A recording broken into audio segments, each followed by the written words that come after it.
మహోన్నతుడా, మీ మహాఘనమైన నామాన్ని స్తుతిస్తూ ప్రత్యేకించి పరిశుద్ధ దినం నీ బిడ్డలు జగద్గిరిగూడ పరిశుద్ధ సంఘంలో ఈ హార్వెస్ట్ ఫెస్టివల్ సందర్భంగా కోతకాల ఆరాధనలో మేము చేరి మిమ్మల్ని స్తుతిస్తున్నాం, ఘనపరుస్తున్నాం. ప్రత్యేకించి నీ పరిశుద్ధ వాక్యాన్ని నీ బిడ్డలతో కూడా కలిసి ధ్యానించుతూ ఉండగా మా తండ్రి మనుషులు మాట్లాడినట్టుగా కాక మీ స్వరం వినడానికి మమ్మల్ని మేము సిద్ధపరచుకుంటున్నాం. మనుషులు సమయానుకూలంగా మాట్లాడేవారు, కానీ నీవు ఎల్లప్పుడూ ఒకే రీతిగా మాట్లాడు దేవుడు. మా తండ్రి మనుషులు మా కీడు కోరేవారు, కానీ నీవు ఎల్లప్పుడూ మా మేలు కోరే దేవుడు. గనుక మిమ్మల్ని ఆశ్రయిస్తున్నాం, మిమ్మల్ని అర్థిస్తున్నాం. మీ సన్నిధానంలో ఈ వాక్య ధ్యానం అంతట్లో కూడా నా నోటి మాటలు మా అందరి హృదయ ధ్యానం మీ దృష్టికి అంగీకారయోగ్యంగా ఉండునట్లును, మా జీవితాలకు మేలుకరంగా ఉండునట్లును ఈ సమయాన్ని మా కొరకు దీవించమని యేసు నామమున ప్రార్థిస్తున్నాము తండ్రి, ఆమేన్. దయచేసి కూర్చుండండి.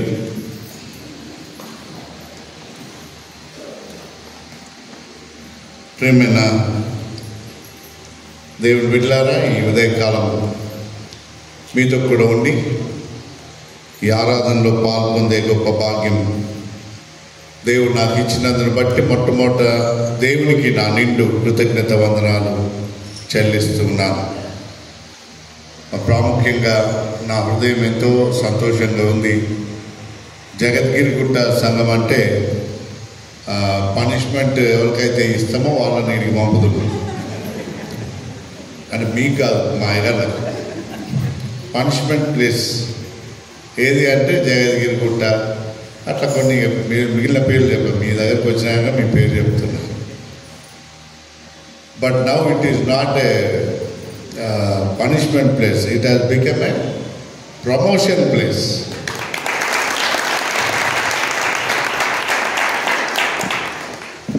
అదృష్టము దురదృష్టము అనేటి మీరు నమ్ముతారో నమ్మరు, కానీ బైబిల్లో ఒక అమ్మ కొడుకు పుడతాడు. వీడు పుట్టినందుకు వీడికి లక్కీ అని పేరు పెట్టింది. లక్కీ అంటే అర్థమైంది చెప్పండి. ఉన్నారా ఎవరన్నా లక్కీ గారు? లక్కీలు ఉన్నారా? ఎవరన్నా ఉంటారు లక్కీ. వీడు పుట్టి లక్. లక్ అంటే అర్థమైంది అదృష్టం. ఆదికాండం 30వ అధ్యాయం చూడండి. ఆదికాండం 30వ అధ్యాయంలో మీరు చూస్తే ఒక అమ్మకు కొడుకు పుడతాడు. మనకి ఏం పేరు పెట్టిందో చూడండి. 11వ వచనం అనుకుంటా. లేయా ఇది అదృష్టమే కదా అని అనుకొని అతనికి ఏమని పేరు పెట్టింది? గాదు. గాదు అనగా అదృష్టం. ఇది లక్కీ ఫెలో. సో జగద్గిరిగుట్టలో ఉన్న వాళ్ళందరూ లక్కీ పీపుల్. తప్పని కొట్టి దేవుడికి మహిమ చెల్లించాలి. ఎందుకంటే ఎంత బ్యూటిఫుల్ ప్లేస్ దేవుడు మీకు ఇచ్చిన. మరి రియల్లీ నా హృదయం ఎంతో సంతోషంగా ఉంది. ఇంత అభివృద్ధి చెందుతుందని నేను ఎన్నడూ అనుకోలేదు. నేనే కాదు, ఎవరు అనుకోలేదు, మీరు కూడా అనుకోలేదు. ఎందుకంటే చిన్న సంఘం, పేద సంఘం అట్లా అనుకుంటుంది. కానీ బలమైన విశ్వాస సంఘం అని దేవుని నామాన్ని ఘనపరుస్తున్నారు. మీరందరూ కూడా మరి మీకు ఎంత కష్టం వచ్చిందో, ఎంత వచ్చినాయో, ఏమైందో తెలియదు, కానీ దాదాపు ₹1,00,00,000 ఎవరు మీకు సాయం చేయలేదు. మీరే మీ స్వతహాగా మీ చేతుల కష్టార్థంతో ఇంత బ్యూటిఫుల్ ఆలయాన్ని మీరు నిర్మించుకుంటున్నారు. వి రియల్లీ అప్రిషియేట్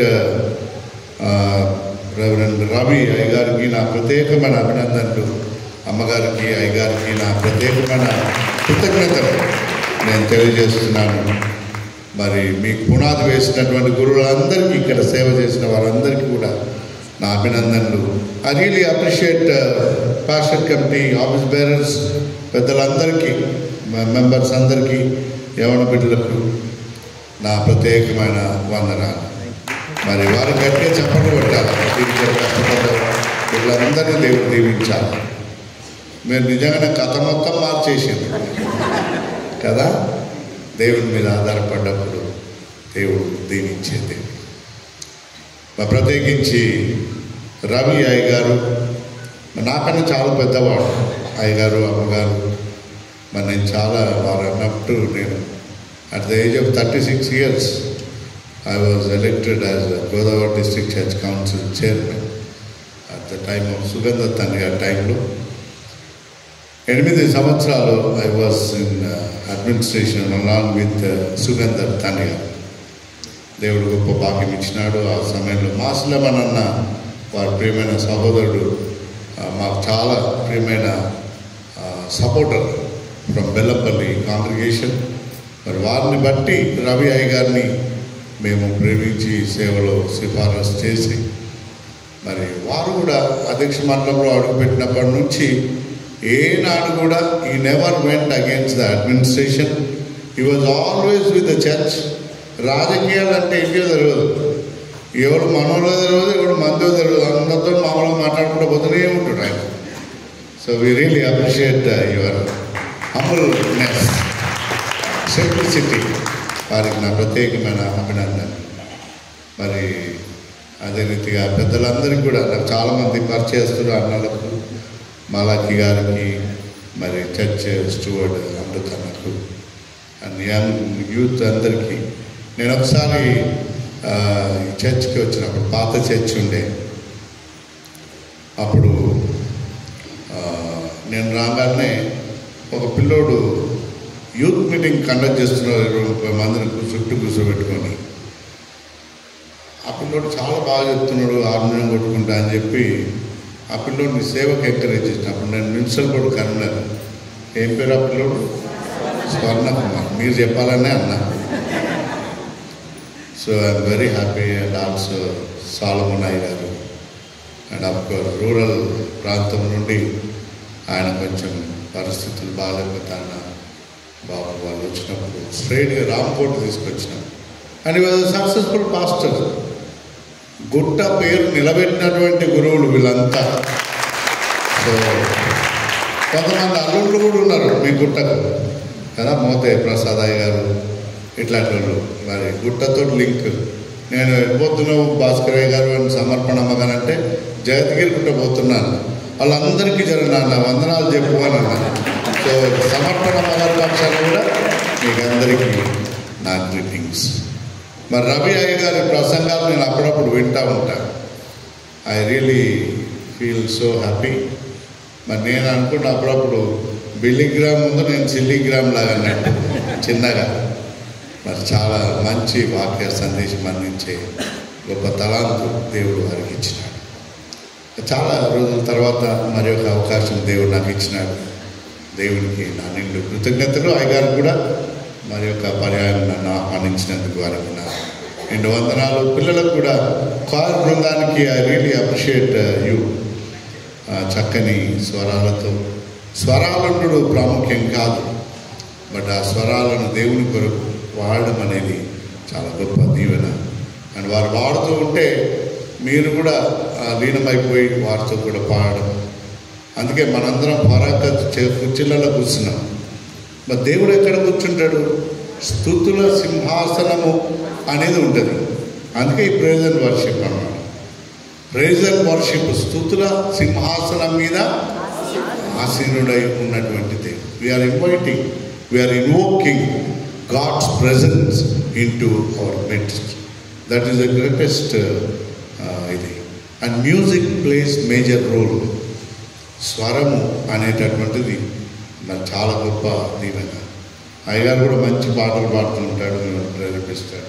కూర్చున్నాడు. దయచేసి వారికి నా ప్రత్యేకమైన వందనాలు. నన్ను కూడా బాగా పాటలు పాడతారంటాడు. పాడడం నాకు తెలియదు, కానీ అయ్యగారు పాట పాడాలంటే నాకు అసలే రాదు, అడిగిపోతుంది. ఒకసారి నన్ను ఇట్లనే పాట పాడండి అయ్యగారు అంటే పాడినాను.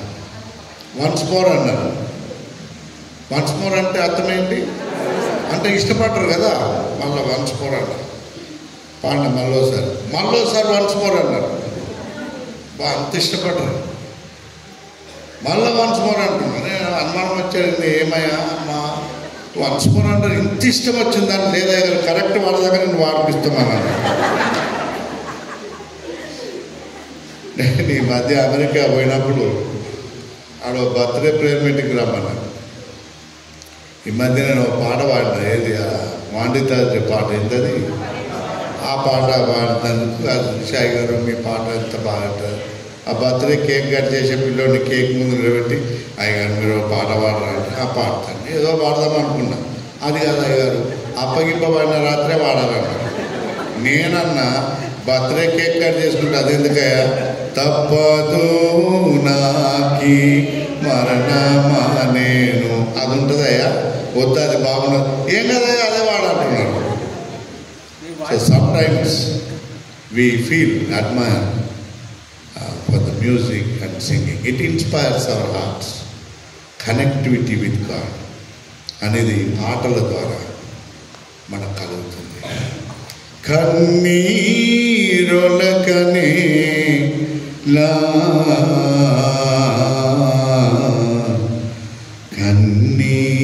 కన్నీరొలకనే లా కన్నీరొలకనే లా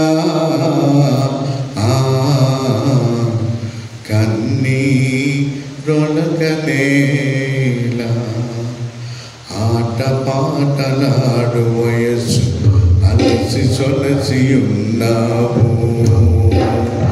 ఆట పాటలాడు వయస్సు అలసి సొలసి ఉన్నావు. పసితనమున పసివాడిన పసివాడా కన్నీరొలకనేలా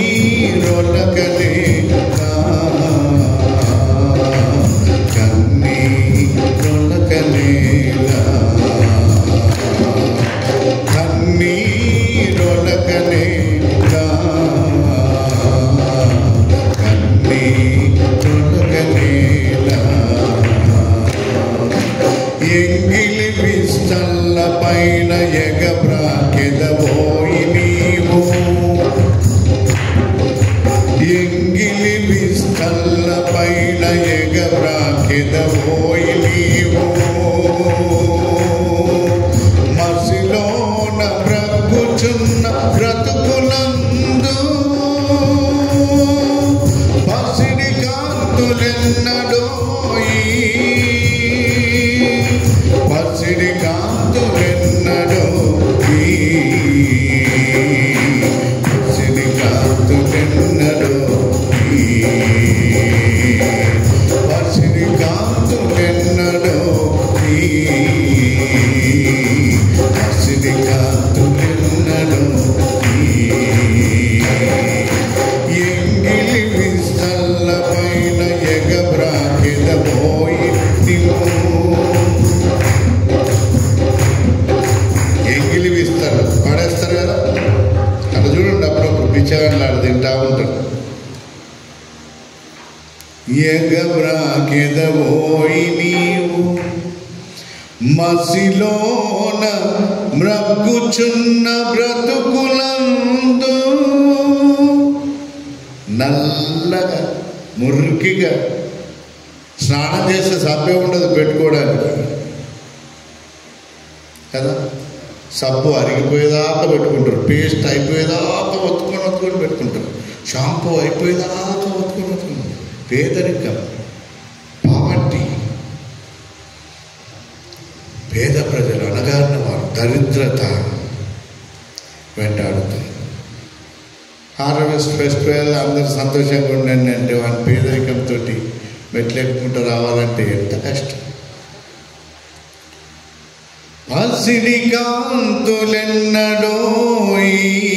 పసిడి కాంతులు అంటే పసిడి అంటే అర్థం ఏంటి? బంగారం. ఇవాళ ఈ గుడికి వచ్చేవాళ్ళంతా మెట్లు అందరు ఎక్కరు, కొందరే ఎక్కుతారు. నీలాంటి వాళ్ళు తెలిసిందా? గుడికి రావాలంటే ఏం ఎక్కాలి? మెట్లు ఎక్కదు, మీరు రాలేరు. మీకు లిఫ్ట్ కూడా లేదు, ఎక్కవలసినదే. ద్వితీయోపదేశకాండం 8వ అధ్యాయం మొదటి వచనంలో ఒక మాట ఉంటుంది.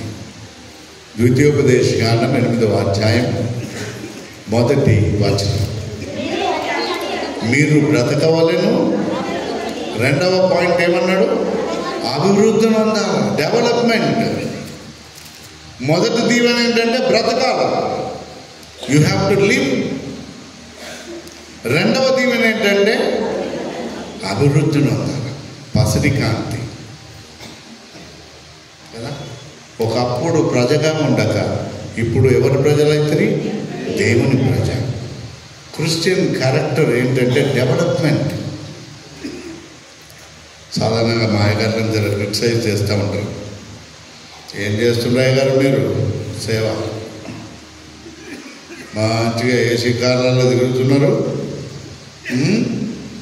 మంచిగా హాయిగా వంటున్నారు. పాతకాలం అయ్యగారులు ఎట్లా చేద్దరు? సైకిళ్ళ మీద తిరుగుదురు, నడుచుకుంటూ తిరుగుదురు, కందిళ్ళు పట్టుకొని వద్దురు, ప్యాంటు సరిగా లేకపోతే ధోతి కట్టుకొని వద్దురు, చినిగిపోయింది కట్టుకొని వద్దురు, లాగులు వేసుకొని వద్దురు.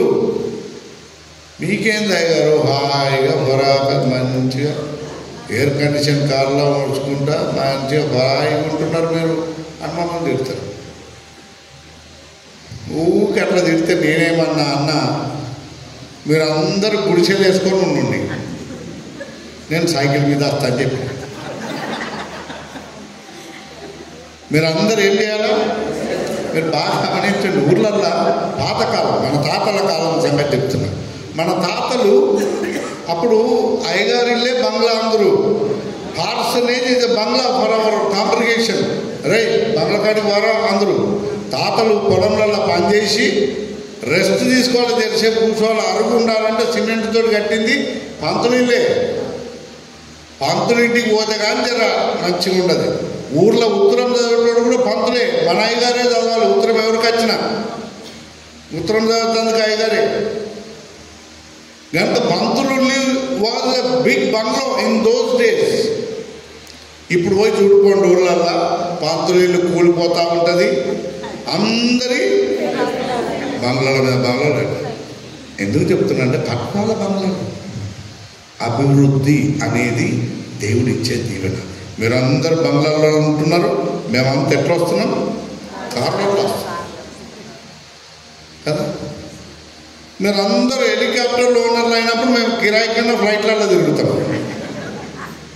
మీరు మంచిగా ఫ్లైట్లో తిరిగిన హెలికాప్టర్లలో వచ్చే ఆధిక్యత దేవుడు ఇచ్చింది అనుకోండి. ధనము కలిగి ఉండుడి, ధనవంతులు కండి, కానీ ధనాన్ని ప్రేమించకండి. ధనం కలిగి ఉండాలి. మీకు ఒక సూత్రం చెప్తా. బైబిల్లో విశ్వాసులకు తండ్రి ఎవరు? అబ్రహాము. అబ్రహాము ఎంత ధనవంతుడో, ఆయన టైమే సరిపోతలేదు డబ్బులు లెక్క పెట్టుకోవడానికి. బైబిల్ చదవండి మీరు. అతనికి ధనాన్ని, ఆయన ఉన్న గొర్రెలను అవి లెక్క పెట్టడానికి కూడా టైం సరిపోతలేదు. సరే అన్నాడు, అంతే. అంత ధనవంతుడు అబ్రహాము. ఎవరు వెంటబడ్డాడు? దేవుడు వెంటబడ్డాడు. ధనం ఎవరు వెంటబడ్డది? అబ్రహాము వెంటబడ్డాడు. అబ్రహాము దేవుని వెంటబడ్డాడు, ధనము అబ్రహాము వెంటబడ్డది. మనము ఒకవేళ ధనం వెంట పడితే మనం వెంట ఏది పడుతుంది చెప్పండి? దయ్యం పడుతుంది. రాత్రంతయు రాలేదు ప్రభు జయము, రహదారులు వెనకినను రాయను ప్రతిఫలము. యోహాను సువార్త 21వ అధ్యాయం 5వ వచనం. యోహాను సువార్త 21వ అధ్యాయం 5వ వచనం. పిల్లలారా భోజనమునకు మీ వద్ద ఏమైనా ఉన్నదా అని వారిని అడిగాను. అప్పుడు వారు ఏమనిరి? ఉన్నదనిరా, లేదనిరా? లేదు. చర్చికి డొనేషన్ ఇవ్వాలా? ఉన్నాయా? లేవు. పిల్లలకు బట్టలు కొనాలా, ఉన్నాయా? లేవు. క్రిస్మస్కు మంచి పలహారాలు చేయాలా, డబ్బులు ఉన్నాయా? లేవు. పిల్లోడిని ఎంబీబీఎస్ చదివియాలా, బిడ్డను ఎంబీబీఎస్ చదివియాలా, డబ్బులు ఉన్నాయా? లేవు కదా. ఎప్పుడు చూసినా లేవు లేవు లేవు లేవు అనేది వస్తుంది. యేసు ప్రభువు తన శిష్యులను అడుగుతున్నాడు, పిల్లలారా భోజనమునకు మీ వద్ద ఏమైనా అంటే వాళ్ళు ఏమన్నారు? లేవు. ఎందుకు లేవు అన్నారు? యేసయ్య వాళ్ళ దగ్గర లేడు కాబట్టి రాత్రంతా శ్రమపడ్డ వాళ్ళ ఫలితం లేదు. బైబిల్ గ్రంథంలో మనకు చదవబడినటువంటి పాఠ్యభాగం ఇంకొక మాట మీరు చూడండి. నిర్గమకాండం 23వ అధ్యాయం చూడండి, 16వ వచనం. నిర్గమకాండం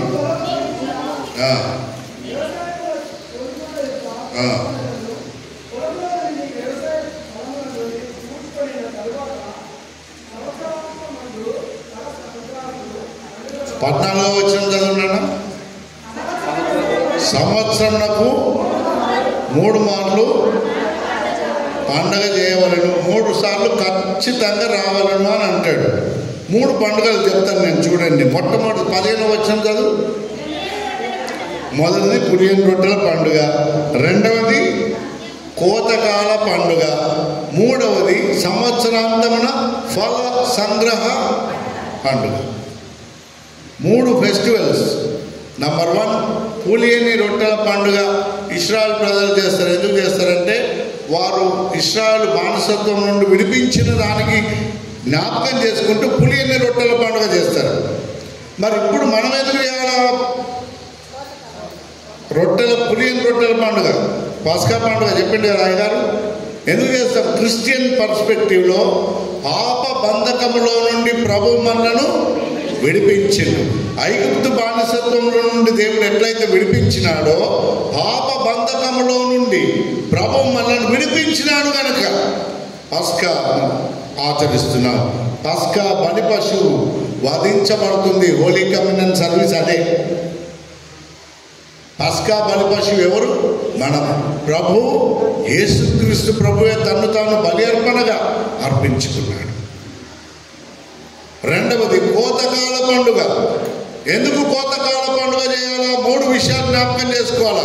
మొట్టమొదటి 34వ సంకీర్తన 10వ వచనం చదవండి ఎవరన్నా. సంకీర్తన 34వ కీర్తన 10వ వచనం.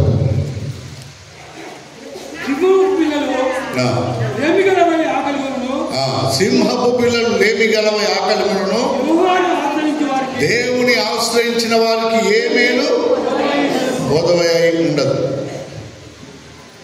సింహమునకు పేరుంటుంది. అడవికి రాజు ఎవరు? చాలా పెద్ద పేరు. దానికి బ్యాంక్ బ్యాలెన్స్ ఎంత ఉంటుంది చెప్పండి? ఉంటుందా బ్యాంక్ బ్యాలెన్స్? నీల్ బ్యాలెన్స్. దాని బలం ఏంది?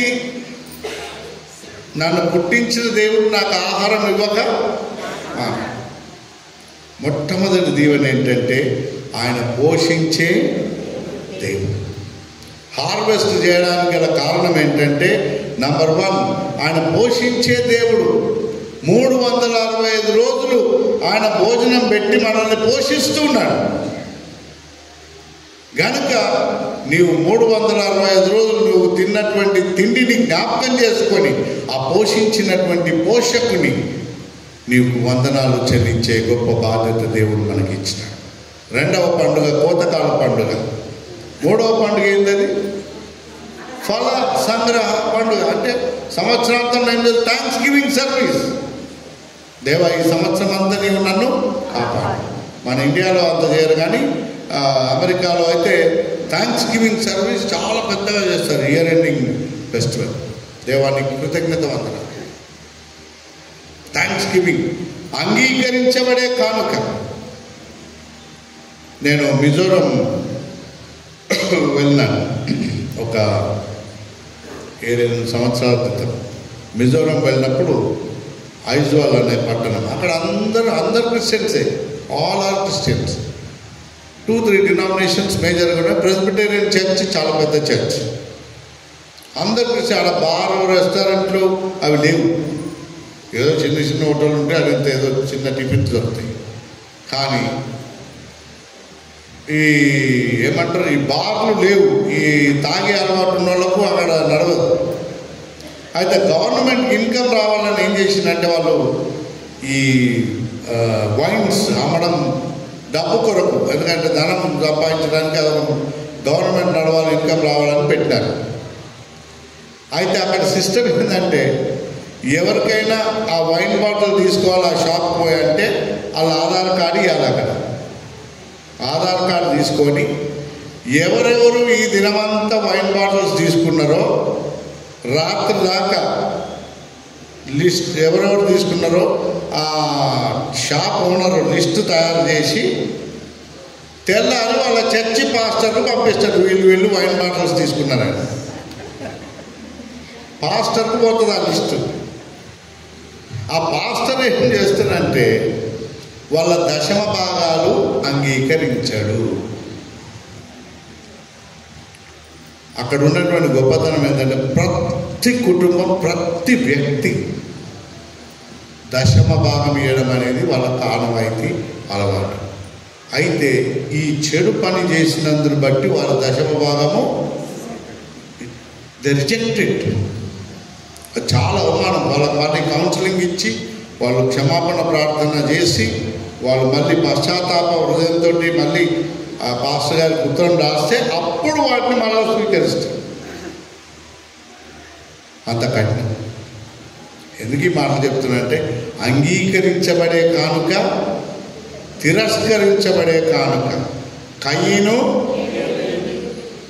కానుక ఉంది, అంగీకరించబడే వాని కానుక వాని రక్తము భూమిలో ఉన్న దేవుడు ఆ మొర విని దేవుడై ఉన్నాడు. దేవుని బిడ్డలారా, మనం అనేకం ప్రార్థన చేస్తాం. ఆయన పోషించే దేవుడై ఉన్నాడు. ఆ పోషణ, అందుకే సంవత్సరానికి ఒకసారి ఈ కూరగాయలన్నీ మనం డెకరేషన్ చేస్తాం కదా. ఈ వారం డెకరేషన్ చేసిండ్రు కూరగాయలతోటి, పండ్లతోటి. కారంగా ఉండే మిరపకాయ ఎక్కడ పండుతుంది? ఎక్కడి నుండి పండుతుంది చెప్పండి? భూమిలో పండుతుంది. తీయగా ఉండే చెరుకు ఎట్లా పండుతుంది? పుల్లగా ఉండే చింతపండు ఎట్లా పండుతుంది? భూమిలో పండుతుంది. చేదుగా ఉండే కాకరకాయ ఎట్లా పండుతుంది? భూమిలో పండుతుంది కదా. అన్ని రకాల ఒకరొకరు ఉండేటి భూమిలో పండుతాయి, పుల్లగుండేటి భూమిలో, తీయగుండేటి భూమిలో. ఆఖరికి దాహం అవుతుంది, దేవా నీళ్ళు కావాలంటే అయ్యేడున్నాయి. బంగారు పెట్రోల్ పోసుకున్నామంటే అదేడుంది. బంగారం ఏడుంది? మనం ఎడికెళ్ళి వచ్చినాం? భూమే కదా. అంటే మనల్ని బట్టి భూమి ఏం చేయబడుతుంది? హార్వెస్ట్ రోజున ఎవరైతే కృతజ్ఞత కలిగి ఆరాధన చేస్తారో వారి కొరకు భూమి ఆశీర్వదించబడుతుంది. హల్లెలూయా, దేవునికి స్తోత్రం. నీ చేతుల కష్టార్జితము నీవు అనుభవించదు, నీకు మేలు కలుగును. నీ చేతుల కష్టార్జితం నీకు మేలు కలుగుతుంది. సంవత్సరమునకు 3 మార్లు నీవు నా సన్నిధిలో కనబడాల. అందులో ప్రాముఖ్యమైనటువంటిది కోతకాల పండుగ. ఇది చూడండి, మీరు బ్రతకవలను, అభివృద్ధిలో ఉండవలను, డెవలప్మెంట్. మీరు బ్రతకాలంటే భోజనం చేయాలి. సాధారణంగా శుక్రవారం ఎప్పుడైనా ఉపవాసం ఉందామని నేను ఆలోచన చేస్తే కిచెన్లో నుంచి మంచి వాసన వస్తుంటుంది. ఆనాడే కదా మనకు శోధనలు ఎక్కువ. అయ్యో మరి ఎట్లా చేయాలా, రేపు ఉండాలా అని పోస్ట్పోన్ చేస్తుంటాం. శోధన ఉండలేదు. పోషించే దేవుడు మన దేవుడు. మీరు చూడండి, ద్వితీయోపదేశ కాండంలో 8వ అధ్యాయం 3-4 వచనాలు మీరు గమనిస్తే, ఆహారం వల్లనే గాక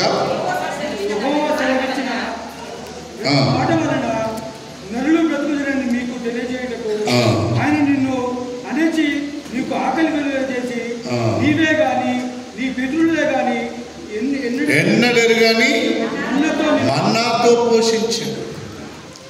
నిన్ను పోషించినాడు, మన్నాతో పోషించిన దేవుడు. మోషే ప్రార్థించగా మన్నాను కురిపించితివే, యెహోషువ ప్రార్థింపగా సూర్య చంద్రుల నాపితివే, యెహోవా నీ నామము ఎంతో బలమైనది, ఎంతో బలమైనది, ఎంతో బలమైనది కదా. ఆయన ఎన్నడెరుగని మన్నాతో మిమ్మును పోషించినాడు. ఆ తర్వాత ఏముంది నాన్న? 40 సంవత్సరములు నీవు వేసుకున్న బట్టలు పాతగిల్లలేదు, నీ కాలు వాయలేదు కదా. నీ కాలు వాయలేదు అంటే అర్థం ఏంటి? నీకు అనారోగ్యం రాలే కదా. నేను ఇట్లనే ప్రసంగం చేసుకుంటూ పోయినాను. నాకు ఒక ఆయన ఎక్కువసేపు అయింది ప్రసంగం చేసి, ఊరికి ఇట్లా అంటా ఉన్నాడు. అంటే టైం టైం టైం అని అంటే నేను అరే అన్న ఎప్పుడు చూపించకు, కొత్త గడియారం తెచ్చుకున్నట్టున్నాను. నేను ఇంకా సంతోషం, బాగుందన్నా అని నేను ఇట్లా ఊపుతున్నాను. అయిపోయినాక అన్న చాలా మంచిగా ఉన్నది. మంచిగా ఉండడు కాదయ్య గారు, ఇంతసేపు చేస్తావు ప్రసంగం ఉండబుద్ది కాదు. అదేందో గుడికి రాకపోతే పోవాలి గుడికి అనిపిస్తుంది, వచ్చిన కాడికి వెళ్ళి పోవాలనిపిస్తుంది కదా. ఈ మధ్య ప్రసంగం బాగుందనుకో మీ తలలన్నీ ఇటు చూస్తారు, ప్రసంగం బాగాలేదనుకో మీ తలకాయ కిందికి వస్తుంది. ఏం చేస్తారు, ఏం చూస్తారు అప్పుడు? ఇప్పుడు అదొకటి వచ్చింది మనకు కదా. తల కిందికి వేసినామంటే ప్రసంగం బాగాలేదన్నట్లు లెక్క. మీ తల కిందికి వేయగానే పని చేస్తాను నేను. ఇక దేవుని బిడ్డలారా, మోషే ప్రార్థించగా మన్నాను కురిపించి, నీవు వేసుకున్న బట్టలు పాతగిల్లలేదు, నీ కాలు 40 years కొద్దిసేపు నిలబడితే కాళ్ళు వస్తాయి, ఇన్ని మెట్లు ఎక్కితే ఆయాసం వస్తుంది, నడుము నొప్పి వస్తుంది, బాగాసేపు కూర్చుంటప్పుడు తిమ్మిళ్ళు వస్తాయి. ఎన్ని ఆయాసాలు ప్రయాసాలు, ఎ న్యూ ఎక్స్పీరియన్స్. అందుకే దేవుని మీద ఆధారపడ్డటువంటి ప్రతివాడు విజయం సాధిస్తాడు. బైబిల్ గ్రంథంలో మనం చదువుకున్నాం కదా. మనకు చదవబడిన ద్వితీయోపదేశకాండం 16వ అధ్యాయం చూడండి. మీరు చూస్తే అక్కడ ఒక మాట,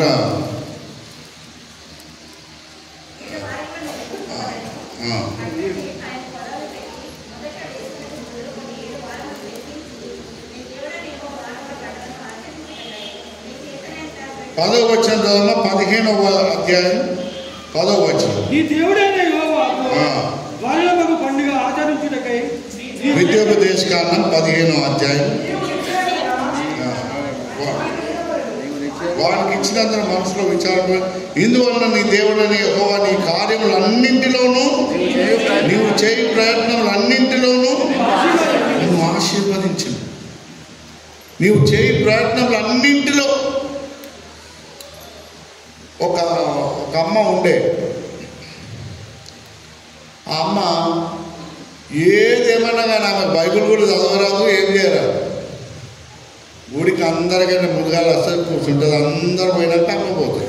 ఆమె అయిపోయినాక వెళ్ళిపోదు, మళ్ళీ వచ్చి ముందు నిలబడతా, అయ్యా నువ్వు ప్రార్థన చేయాలి, నెత్తి మీద చెవి ప్రార్థన చేసినాక పోతుంది అమ్మ. సార్ ఎంత చెప్పినా చేసినా కదమ్మా, లేదు నువ్వు మళ్ళీ చేయబెట్టి ప్రార్థన చేయాలి.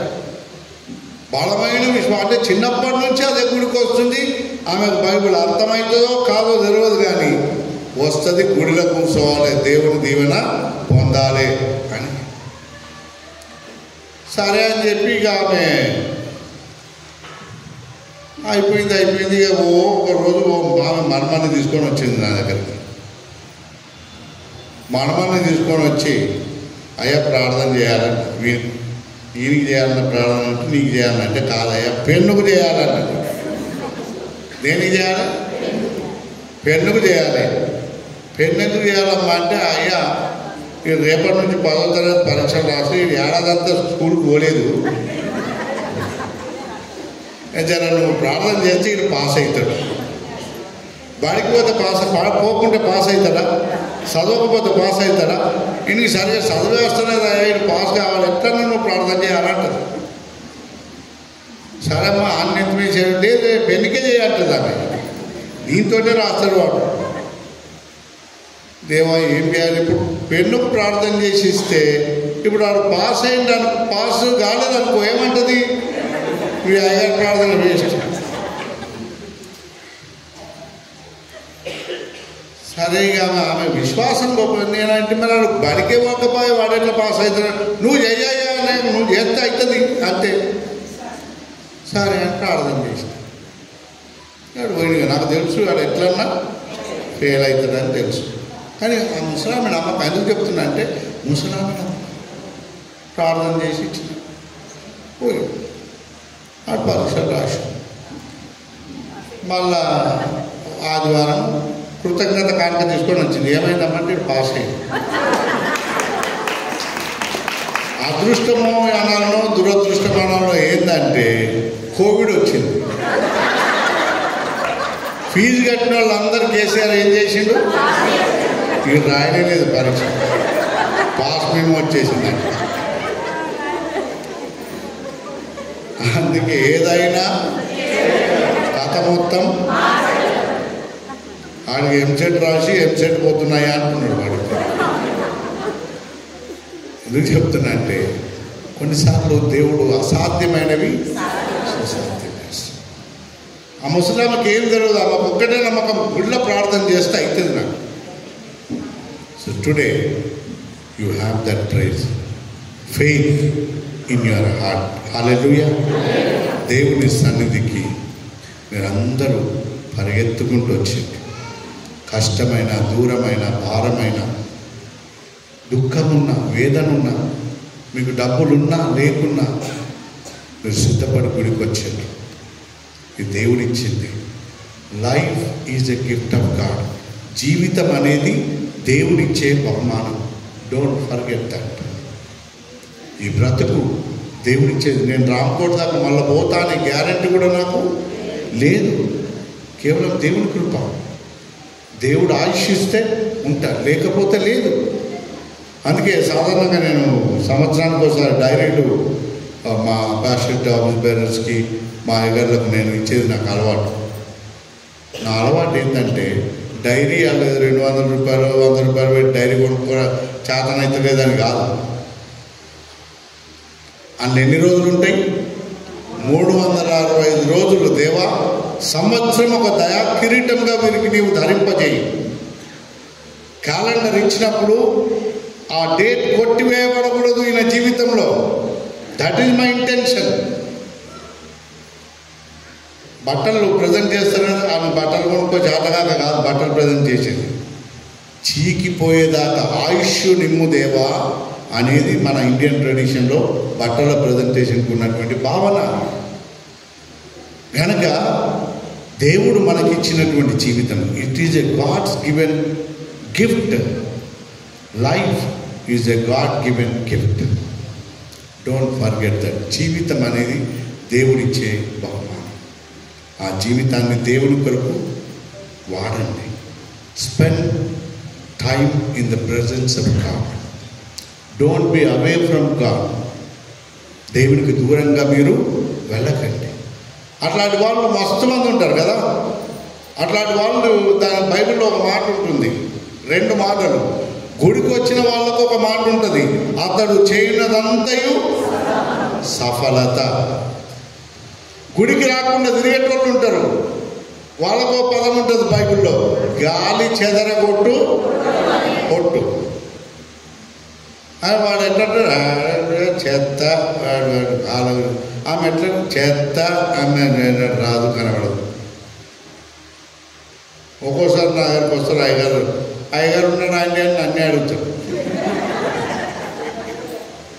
అంటే నేను 5 ఏళ్ళు అవుతుందయ్యా మరి ఇక్కడికి వచ్చి అనేది కూడా అలాగే తెలియదు. అందుకే సాధారణంగా పండుగలను నేనే చేస్తా ప్రసంగం. ఎందుకంటే ఓహో వీడా మా అయ్యగారు అని చూస్తారు కనీసం ఆనాడల్లా. గుర్తుపట్టాలి కదా.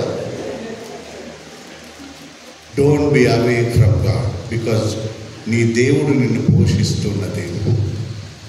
నీ బాల్య దినములందే నీ సృష్టికర్తను రిమెంబర్ దై God in the days of your youth.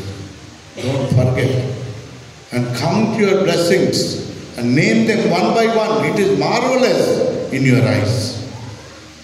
చాలా ఆశ్చర్యం అనిపిస్తుంది. నా జీవితంలో దేవుడు చేసిన అనేక అద్భుత ఆశ్చర్య కార్యాలు, నేను ఎక్కలేనంత కొండపైకి దేవుడు నన్ను ఎక్కించినాడు. అనేకమైన దీవెన, ఎన్నికలేని నాకన్నా కనులు గొప్పవారు, జ్ఞానవంతులు ఎంతోమంది ఉన్న దేవుడు ఎందరికో లేని అనేకమైన భాగ్యాలు దేవుడు నాకు, సేవా భాగ్యం దేవుడు నాకు ఇచ్చినాడు. I humble my self before God. దేవునికి ఇష్టం లేకపోతే నాకు ఏదొద్దు దేవా అని ప్రార్థన చేస్తాను. నీకు ఇష్టమైతే ఏదన్నా చేయి, నీకు ఇష్టం లేకపోతే నాకు ఏదొద్దు. దేవునికి అయిష్టంగా మనం ఉండకూడదు, దేవునికి ఇష్టపూర్వకంగా మనం ఉండాలి. దేవుడే మనల్ని అన్నీ సమకూరుస్తాడు ఆయన. అందుకే హార్వెస్ట్ రోజున ఆనందగానముతో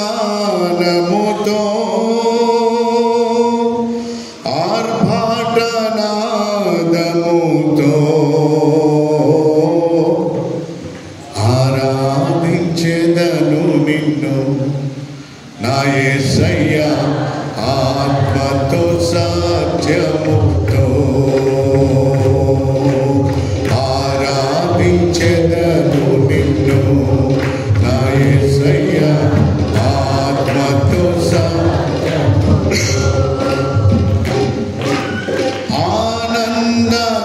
ఆనందగానముతో ఆర్భాటనాదముతో. ఆర్భాటము ఉందా? ఆనందము ఉన్నదా? ఆర్భాటం ఏది? శత సంఖ్య గల పాప అంటే అర్థం ఏంటి చెప్పండి? వందల పాపాలు కదా. బయట అన్ని పాపాలు చేసి చేసి చేసి చేసి వచ్చి ఏం సో గ్రేట్ అని నిలబడుతుంది. కూర్చుంటాడు గుడిలో కూర్చొని, ఎవరు చూడలేదు కదా, అది గ్రేట్. మన హృదయం ఎవరికి తెలుసు? అందుకే తిమోతికి రాసిన మొదటి పత్రిక 2వ అధ్యాయం 8వ వచనంలో పరిశుద్ధ పౌలు ఒక మాట రాస్తాడు. తిమోతికి రాసిన మొదటి పత్రిక 2వ అధ్యాయం 8వ వచనం.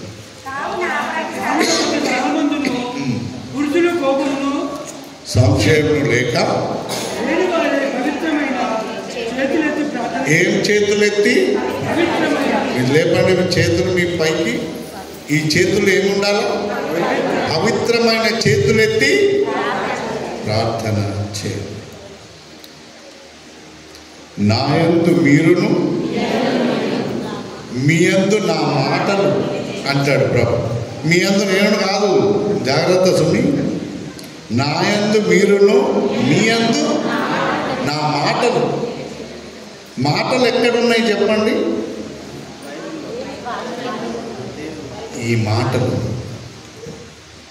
నాయందు మీరును మీ యందు ఈ మాటలు. కాబట్టి ఈ నా మాటలు విని వాటి చొప్పున చేయి ప్రతివాడు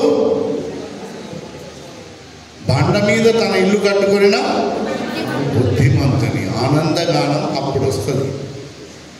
అందుకే ఒక సామెత ఉంటుంది, వాల్ మేకర్ వెల్ మేకర్ అని. ఇద్దరు క్లాస్మేట్స్ ఉంటారు, మేము ఇద్దరు క్లాస్మేట్స్ సార్ అంటారు. వాల్ మేకర్ వెల్ మేకర్ అంటే ఓడే ఇది పోతుంటాడు, ఓడే ప్రమోషన్ వచ్చి పైకి పోతాడు. గోడ కట్టినోడు ఎడిపోతాడు చెప్పండి? కట్టుకుంటా పైకి పోతాడు. ఈ బావి తగ్గొట్టాడు ఎడిపోతాడు? ఇద్దరు క్లాస్మేట్సే.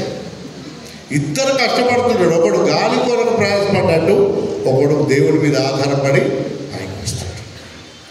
దేవునికి విధేయత కలిగి, దేవునికి కృతజ్ఞత కలిగి, నమ్మకం కలిగి దేవుని సన్నిధిలో ఎవరైతే ఆరాధన చేసి దేవా నా పాపములను క్షమించమని హృదయపూర్వకంగా పాపములను విడిచిపెట్టి పరిశుద్ధాత్మ ద్వారా నడిపించబడడానికి ఎవరైతే ప్రార్థన చేస్తారో ఆనందగానం వారితో ఉంటుంది. లేకపోతే ఉత్తుత్తి గానం. అందుకే మీ సంతోషము పరిపూర్ణము కావాలని అంటాడు యోహాను సువార్త 1వ అధ్యాయం. There is a duplicate happiness, there is a real happiness. Real happiness ఏంటంటే సమయానుకూలమైన సహాయము చేసే దేవుడు మన దేవుడు. హల్లెలూయా. ఏ సమయంలో ఏ సహాయం నీకు కావాలనో ఆ సహాయం దేవుడు నీకు అందిస్తాడు. యాక్సిడెంట్ అయినప్పుడు మీరు గమనించండి, మన అన్నదమ్ములు ఎవరు అక్కడ ఉంటారా? అక్కచెల్లెళ్ళు ఉంటారా? తల్లిదండ్రులు ఉంటారా? బంధువులు ఉంటారా? ఫ్రెండ్స్ ఉంటారా? ఎవ్వరు ఉండరు. అక్కడ ఎవడో వచ్చి లేపుతాడు, నేను ఎవడో వచ్చి నీళ్ళు తాగిపిస్తుంటాడు, ఎవరో వచ్చి 108కి ఫోన్ చేస్తాడు, ఎవరో నిన్ను హాస్పిటల్లో జాయిన్ చేస్తాడు. వాళ్ళందరినీ దేవుడు దూతలుగా, let it be any religion, it is God's providence. దేవుని ప్రేమ అటువంటిది. నీ వాళ్ళు కాదు, దేవుడు నీ కనుదృష్టి నీ మీద ఉంచితే నిన్ను కాపాడువాడు కొనుకడు. Harvest is very very important. Don't neglect harvest festival. Be thankful to God. అందుకే 10 మంది శుద్ధులైన కారా ఎంతమంది వచ్చారు ప్రభు దగ్గరికి? ఒక్కడే వచ్చింది, మిగిలిన వాళ్ళంతా డిచ్చిపెళ్ళి దావకన పోయింది. ప్రభు స్వస్థపరిచినాక 9 మంది అంటించు మొదలుపెట్టింది, మళ్ళీ వచ్చింది. కృతజ్ఞత లేకపోతే దేవుని ఆశీర్వాదాలు సంపూర్ణంగా. అందుకే నిజమైన మీ సంతోషము పరిపూర్ణము కావాలని అనే మాట. నిజమైన వెలుగు ఉండెను అని వాడతాడు యోహాను సువార్తలో 1వ అధ్యాయంలో. There is a duplicate light కదా. నిజమైన వెలుగు మనల్ని వెలుగిస్తుంది. అదే రీతిగా బైబిల్ గ్రంథంలో ఇంకొక మాట కూడా మనం చూస్తాం. మీరు చూడండి, లేవియకాండం 23వ అధ్యాయంలో 37వ వచనం. లేవియకాండం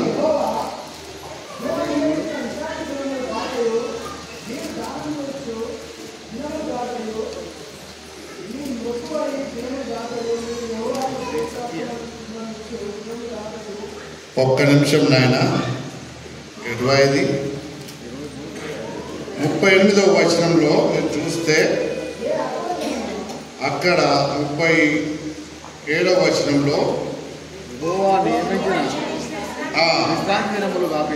గాకయు మీరు దానములనిచ్చు దినములను గాకయు మీ మొక్కుమైన దినములు గాకయు మీరు యెహోవాకు స్వేచ్ఛార్పణములనిచ్చు దినములు గాకయు యెహోవాకు హోమ ద్రవ్యం నేమి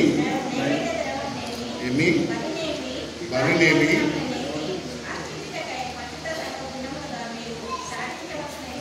సాధారణంగా ఏం చేస్తున్నాయి కదా చెప్పండి. ఇప్పుడు మీకు థ్యాంక్ ఆఫరింగ్ కవర్స్ ఇచ్చిండా ఇయ్యలేదా? ఇచ్చింది. కవర్స్ అందరికి వచ్చినాయా? వచ్చినాయి. క్రిస్మస్కి మళ్ళీ కవర్ ఇస్తారా? ఈస్టర్కి మళ్ళీ కవర్ ఇస్తారా? మళ్ళీ మేము ఏదైనా థియలాజికల్ సండే చేయి అయ్యగారు అని ఇస్తే అది ఇస్తారా? ఇంకేదైనా సండే ఇవ్వండి అయ్యగారు అని అంటే ఇస్తారా? ఈ కవర్లు ఇచ్చడానికి కొన్నిసార్లు కొంతమంది కవరేజ్ ఏరియాలనే లేకుండా పోతారు. ఈ ఏం కవర్లు ఇచ్చుడాయా ఈ ఆష్ట కదా. ఇక్కడ చూడండి 37వ వచనంలో, యెహోవా నియమించిన విశ్రాంతి దినములు ఎవ్రీ సండే ఇస్తూనే ఉన్నాం. యెహోవా నియమించిన విశ్రాంతి దినములు గాకయు మీరు దానములనిచ్చు దినములు. దానాలు చేస్తూ ఉంటారు కదా అప్పుడప్పుడు.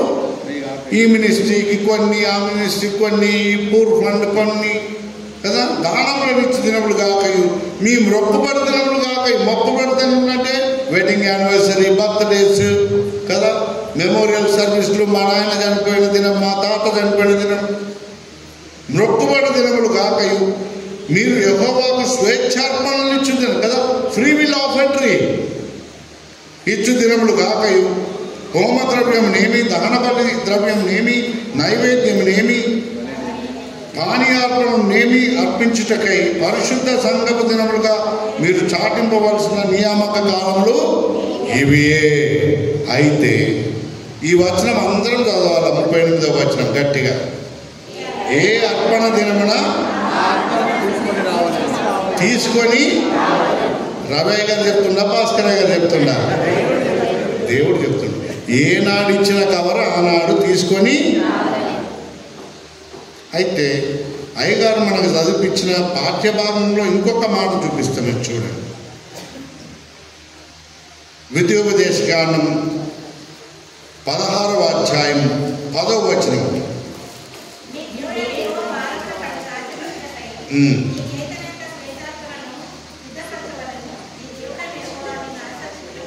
నిన్ను ఆశీర్వదించిన కొలది నీవు ఇవ్వాలన్నా నిన్ను ఏ రీతిగా ఆశీర్వదించిందో ఆ రీతిగా ఇవ్వమంటున్నాడు. అంతే, ప్రపోర్షనట్లీ. నీకు దీవించబడితే ఇవ్వు, లేకపోతే దేవుడు ఏమన్నాడు?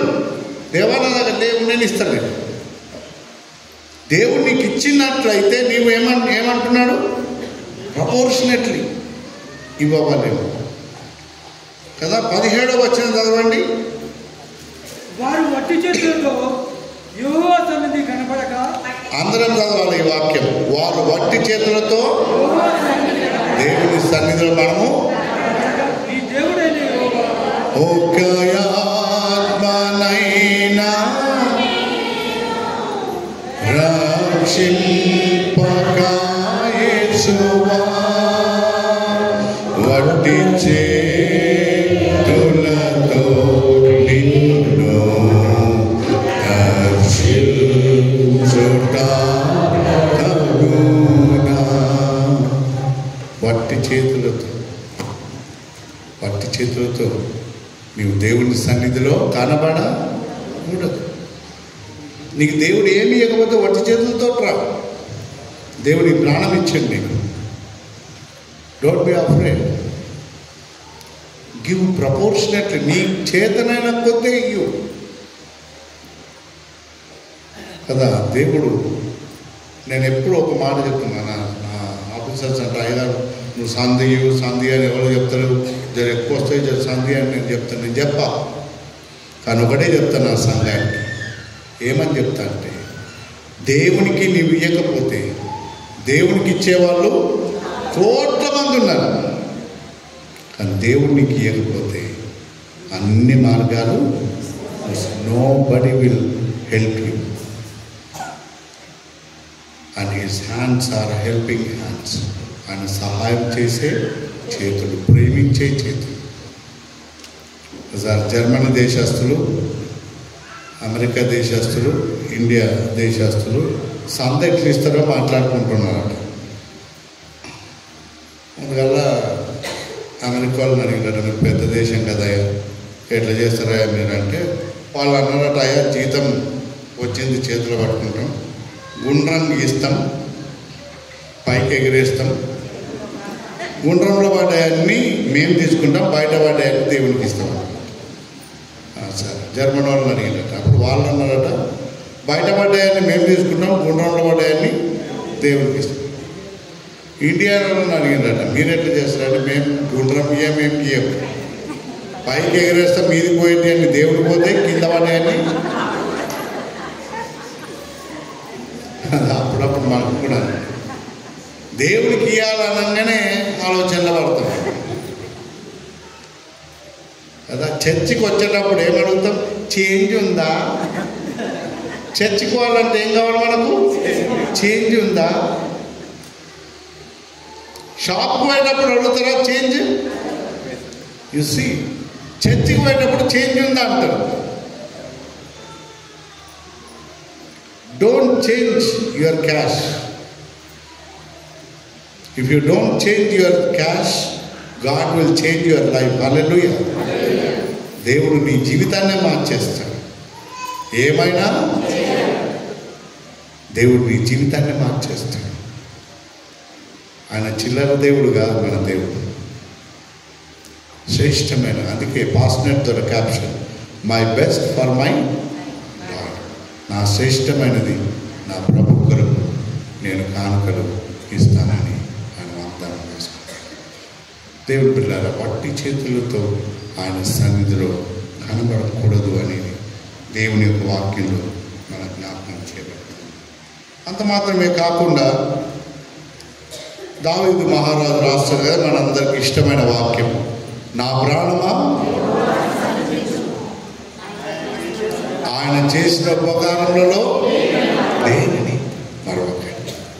ఏ విధంగా నిన్ను పోషించినాడు, ఏ విధంగా నిన్ను కాపాడినాడు, నీకు కలిగిన భయములన్నింటిలో ఆయన నిన్ను కాపాడినవాడు, శ్రమలన్నింటిలో నిన్ను నడిపించినటువంటి దేవుని నీవు జ్ఞాపకమునకు తెచ్చుకున్నావు. సామెత ద్వితీయోపదేశ కాండంలో మరి వట్టి చేతులతో మాత్రమే కాదు, మరి ఇంకొక లేవియ కాండం 27వ అధ్యాయం మీరు చూస్తే 30వ వచనంలో, లేవియ కాండం 27వ అధ్యాయం 30వ వచనంలో భూధాన్యములనేవి వృక్ష ఫలములనేవి భూ ఫలములన్నిటిలో దశమ భాగము యెహోవా సొమ్ము. దశమ భాగం ఏ సొమ్ము? దేవుని సొమ్ము. భూఫలములన్నింటిలో, భూధాన్యములలోనేమి, వృక్ష ఫలములలోనేమి, భూఫలములన్నింటిలో దశమ భాగము దేవునికి మనం సమర్పించాలని దేవుని యొక్క వాక్యం. దశమ భాగము దేవునికి ఇచ్చేటటువంటి వాళ్ళు చాలామంది ఉంటారు. దేవుడు వారిని అదే రీతిగా 100 ఆశీర్వాదాలు దేవుడు వారికి అనుగ్రహిస్తుంటాడు. Don't worry about anything. మీ ప్రతి అక్కర్ను తీర్చేటటువంటి దేవుడు నీకు తోడుగా ఉంటాడు. దావీదు మహారాజు కూడా ఆ పాట రాసుకునేటప్పుడు, నా ప్రాణం యెహోవాను సన్నతించమని రాసుకునేటప్పుడు ఆయన మొట్టమొదటి కారణం చెప్పుకుంటాడు. ఎందుకు స్తుతించాలి అంటే ఆయన నీ దోషములన్నింటినీ క్షమించువాడు, మన పాపములను క్షమించినాడు. అసలు మొట్టమొదటి ఉపకారం అది దేవుడు మన జీవితంలో చేసినటువంటిది. కనుక దేవునికి కృతజ్ఞత వందనాలు చెల్లించు బిడ్డలుగా మనం ఉండాలి. మీ చిన్నపిల్లల్ని అడగండి ప్రశ్న, బిడ్డలను ఎవరి కొరకు జీవిస్తున్నారు మీరు అని అడగండి. వాళ్ళు ఎవరి కోసం జీవిస్తున్నామంటారు? మా మమ్మీ. ఎవరొస్తారు కూడా అదే అంటారు కదా. యూత్ అడగండి ఎవరి కొరకు జీవిస్తున్నారంటే ఏమంటారు? మా మమ్మీ డాడీ. పెళ్లి నాడు అడగండి వాడిని, మ్యారేజ్ నాడు నా ప్రాణం ఎక్కడున్నది, ఈమెలోనే ఉన్నదంటాడు. ఆమె నా మనసు ఎప్పుడూ ఆయనకి ఇచ్చేసిన అంటది. మంచిదే. ఓ ఏడాది అయినాక కొడుకో బిడ్డను పుట్టిననుకోండి, అప్పుడు ఎవరి కోసం బతుకుతున్నామంటారు? బిడ్డ కొరకు కొడుకో కోసం అంటారు.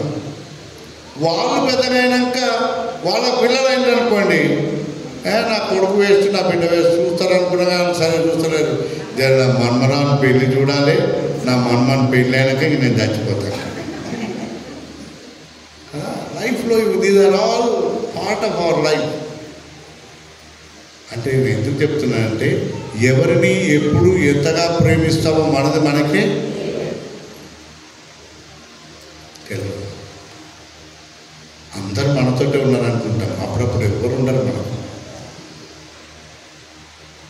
కొన్నిసార్లు సొంత స్వజనుల వలననైనా ఆపదల్లో అంటాడు పరిశుద్ధ పౌరుడు.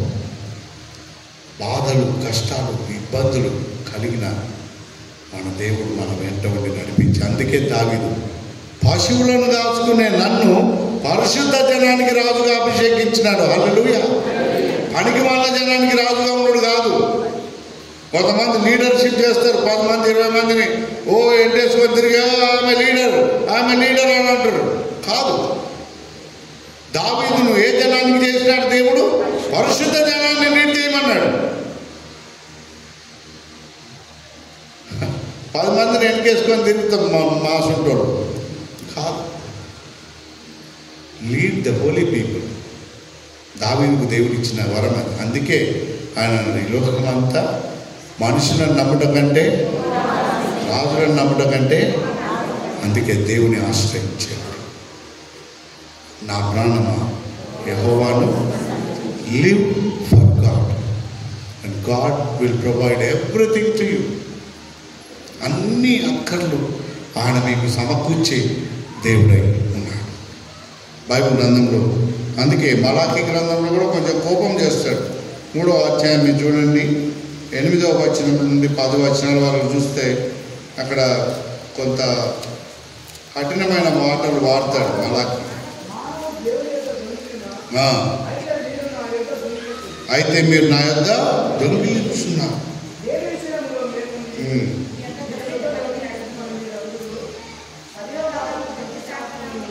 ఈయక దొంగిలి 9వ వచనం, జనులంతా నా యొక్క దొంగిలుచునే ఉన్నారు. మీరు శాపగ్రస్తులై ఉన్నారు. మీరు శాపగ్రస్తులై కదా. ఇట్లాంటి అన్ని కఠినమైన మాటలు ఇవి మనకు కొద్దిగా కష్టం అనిపిస్తుంది. శాపంలోనికి నెట్టడానికి మన ప్రభు ఈ లోకానికి రాలే, శాపము నుండి విమోచించడానికి ఆయన వచ్చినాడు. ఈ దినమున ఎవరైతే ఆయనను ఆరాధిస్తున్నారో వారందరూ శాపము నుండి విడిపించబడినటువంటి బిడ్డలు. హల్లెలూయా. శాపగ్రస్తులుగా ఉండడానికి దేవుడు మనల్ని పిలవలే. మనం తలలుగా ఉండడానికి పిలిచినాడు ఆయన, మనల్ని తోకలుగా ఉండడానికి పిలవలే కదా. నేను కూడా అప్పుడప్పుడు అనుకుంటాను, నేను ఆమె average fellow in my class. మా టీచర్ క్లాస్ చెప్తున్నానంటే తలకాయ పొడుగుంటుంటే ఉంటుండే మా క్లాస్లో కూడా. ఆయన వెనక కూర్చుంటుంటే ఏంటంటే ఆయన తలకాయ అడ్డం ఉంటుండే. ఏదన్నా ఏ ప్రశ్న అడిగినా కానీ కనబడ్డోళ్ళు అడుగుతారు కదా, టీచర్ నువ్వు చెప్పరా అనుకుంటే కనుక మా తలకాయ నాకు అడ్డం ఉంటుండే కనుక ఇక ఎప్పుడు మేము సేఫ్, ఇక మమ్మల్ని అడిగేది కాదు. ఏదో అట్లా అట్లా అట్లా అట్లా యావరేజ్ ఫెలోస్.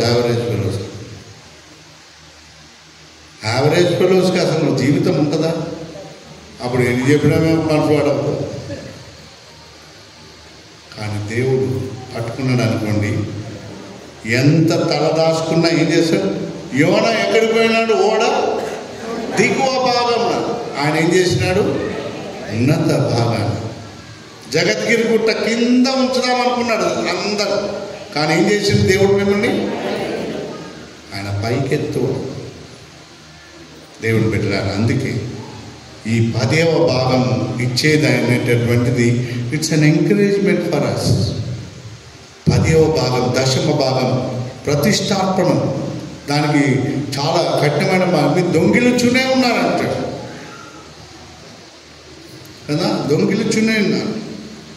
ఇంకొక మాట పరిశుద్ధ పౌలు కొరింథీయులకు రాసినటువంటి 2వ పత్రిక 9వ అధ్యాయం 5వ వచనం, కావున లోగడ ఇచ్చేదమని మీరు చెప్పిన ధర్మం పిసినితనముగా ఇయ్యక ధారాళముగా ఇవ్వవలెను. ధారాళంగా ఇవ్వవలెను. ఇంకొక మాట 7వ వచనంలో చదవండి, సనుగు కొనకయు బలవంతంగా కాకయు ప్రతివాడు తన హృదయంలో నిశ్చయించుకున్న ప్రకారము దేవునికి కానుకలు ఇవ్వవలెను. ఒకసారి నేను చిన్న గ్రామంలో పనిచేసేటప్పుడు మా ఇంటి ముందు ఒక అమ్మ మరియమ్మ అని ఉంటుండే. వాళ్ళని మన దగ్గర ఉన్న మరియమ్మలు కాదు సుమా. మరియమ్మ అంటే ఆమె ఓ రోజు ఆమె గుళ్ళ నిండా గుడ్లు తీసుకొని వచ్చింది నా దగ్గర, కోడిగుడ్లు. నాకు అప్పటికి ఇంకా పెళ్లి కాలేదు. నేను అనుకున్న దినానికి ఒక గుడ్డు వండుకొని తినాయా. పాప చాలా ప్రేమిస్తుంది. నాకు అప్పుడప్పుడు భోజనం పంపుతూ ఉండే, చాలా సాయం చేస్తుండే. గుడ్లు తీసుకొని వస్తే చాలా సంతోషం. మరి అమ్మ చాలా వందనాలు కాదు, ప్రార్థన చేసి పొదిగేస్తాను. అట్లనా మంచిదని, సరే అమ్మ ప్రార్థన చేసేస్తాను అంటే ఆ తొందర వరకు కోడి నీకు ఇస్తారే అని అన్నది.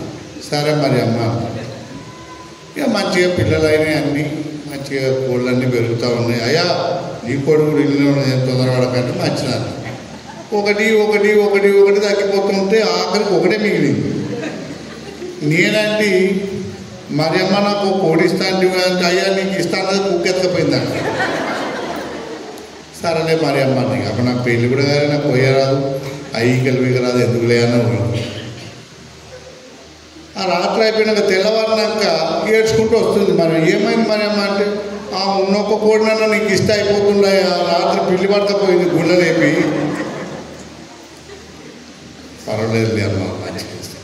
అప్పుడప్పుడు మనం అనుకుంటాం, మనం కండిషన్ పెడతాం, దేవా నాకు వస్తే నీకు ఇస్తా, నాకైతే నీకు చేస్తా, నాకు వస్తే నీకు చేస్తా. దేవుడు అట్లాంటి కండిషన్స్ పెడతాడా? No conditions.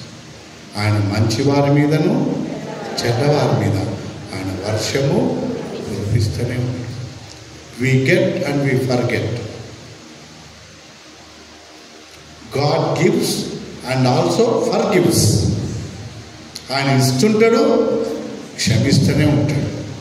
మనం తీసుకుంటాము, మర్చిపోతాం. నా దగ్గర వాడు అప్పు తీసుకున్నాడు, సంవత్సరమైనా నేను అప్పు చేస్తాడు. నేను ఓకే వాడు జ్ఞాపకం రావాలని అంటున్నా. నేను పైసలు తీసుకున్నారా, నాకు జ్ఞాపకం వస్తలేదు అంటే, అవునా అన్న అంటున్నారు కానీ నీ దగ్గర నేను తీసుకున్నా అంటలేదు వాడు. తీసుకుంటాం, అప్పు తీసుకున్నాడు, అప్పు అడిగితే పంచాయతీ పెట్టేవాళ్ళు కూడా ఉంటారు. మళ్ళా దేవుడు ఒక విధంగా అప్పే మనకిచ్చింది. అదేంటంటే నమ్మకం కలిగి ఆయన సేవ కొరకు నీవు నిలబడాలి. Stand for his ministry. The purpose of God is proclaim the gospel. Every Christian's responsibility. నిన్ను ఎందుకు పుట్టించిండు అంటే ప్రభు యొక్క సువార్తను ప్రకటించడానికి. Every Christian is called by God to proclaim his word of God. ఆయన వాక్యమును ప్రకటించుము. That is our primary responsibility. నీకు తలాంతు ఉండకపోవచ్చు, నీవు వేసే కానుక ద్వారా ఒక సేవకు పంపించబడతాడు. ఆ సేవకుడు అనర్గణంగా దేవుని వాక్యము ప్రకటించుతూ ఉంటాడు. దేవుని బిడ్డలారా, హార్వెస్ట్ చేస్తున్నావు అంటే, అందుకే బైబిల్ గ్రంథంలో క్రానన్ అనే పదం, గ్రీక్ పదంలో క్రానలాజికల్ ఆర్డర్ అనేది వస్తుంది. క్యాలెండర్ దాని నుంచి వచ్చింది. క్రానాలజీ అంటారు కదా, క్రానన్ అనే పదం ఉంది. క్రానికల్స్ అదే దిన వృత్తాంతములు అంటాడు. క్రానాలజీ, క్రానన్ అనే పదం వాడాలి.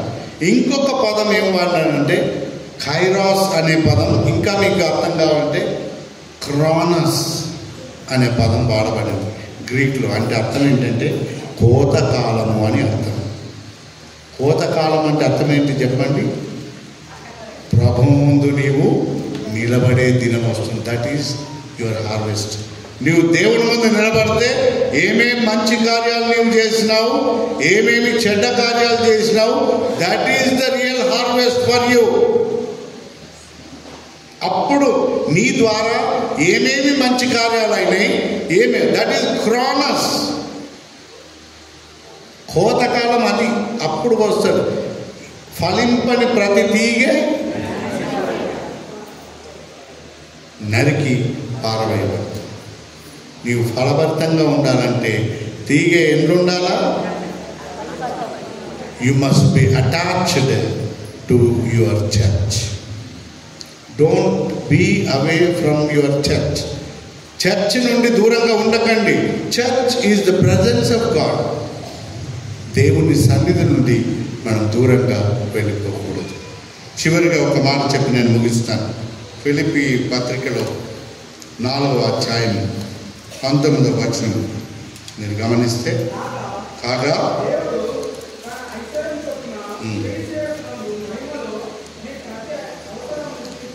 నా వెనుక అందరు చెప్పాలా, దేవుడు మన ప్రతి అవసరమును తీర్చును. హల్లెలూయా. దేవుడు మీ ప్రతి అవసరతను తీరుస్తాడు.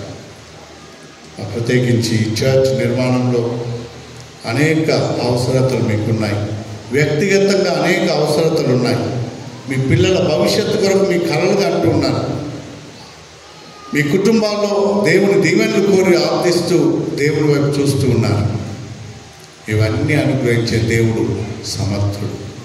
పవిత్రమైన చేతులెత్తి ప్రార్థన నీవు ఎప్పుడైతే చేస్తావో అవన్నీ దేవుడు నీకు అనుగ్రహిస్తాడు. మీ ప్రతి అవసరత ఆయన తీర్చే దేవుడు. ప్రత్యేకించి చర్చ్ నిర్మాణం కొరకు వెస్లీ చర్చ్ రామ్కోట్ సంఘం కూడా మీకు సహకరిస్తూ ఉంది.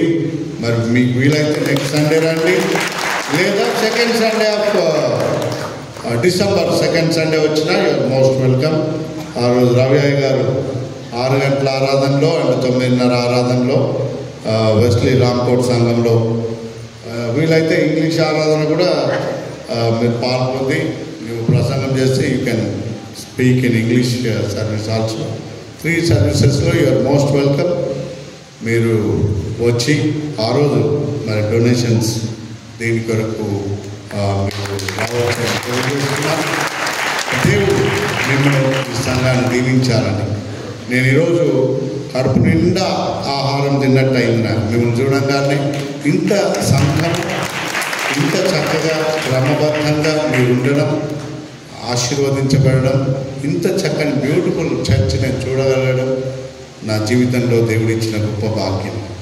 అన్న అనుకున్న ఒక చిన్న సేవకునిగా ఎక్కడనో ఒక మూల మీద నా పేరు ఇక్కడ కూడా జగద్గిరి గుట్ట బండ మీద ఉంది కనుక so I really feel so happy. మరి నేను కూడా మరి ప్రత్యేకించి సంఘం కొరకు చేయవలసిన సహాయ సహకారాలు అందిస్తాను. మరి నాట్ ఓన్లీ డొనేషన్, ఒక 50,000 రూపాయలు ఈ యొక్క చర్చ్ నిర్మాణం కొరకు సపరేట్గా, not only the donation in other ఫార్మాట్లో ఈ దేవాలయానికి నేను పంపిస్తానని నేను మీకు తెలియజేస్తున్నాను. Thank you very much.